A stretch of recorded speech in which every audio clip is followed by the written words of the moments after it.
Now, this is what we'll be expecting next on our gold. But first and first, make sure you click on the subscribe button if you are yet to subscribe to the channel. Make sure you like, make sure you share, and also make sure you follow the Telegram channel so you will not miss out on any single update. Now, if you take a look at what gold has literally given us, gold has given us a sell right here. This massive sell is indicating that market is now kind of giving us a change in trend.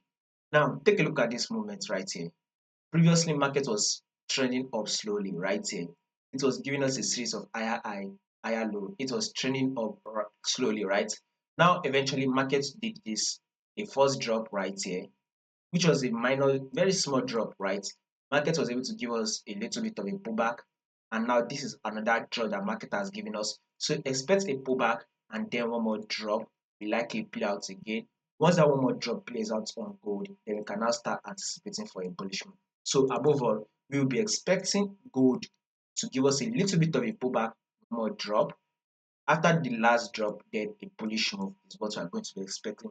Or could be play, or we should be expecting this movement between Friday and Monday. So between this Friday and next week Monday. So a pullback, one more drop. After one more drop, then a continuous bullish move to the upside. Above all, our trend on G gold is still an uptrend move. So if you would want to be holding your position for the next 2 3 weeks, going for the buy and hold your buy. If it's you are a position trader and would like to hold it for the next 4 months to 6 months, still going for the buy. So if you're a long-term trader, still going for the buy and hold your buy. But for day traders, right, you would want to see a little bit of a pullback, one more drop, then market should start pushing up. Now, if in case there will be any changes to this moment that we just predicted, I'll make sure I let you guys know. I'll give you guys the update. So in order for you not to miss out on that update, make sure you click on the subscribe button and follow the Telegram. You will find the Telegram link in the comment section.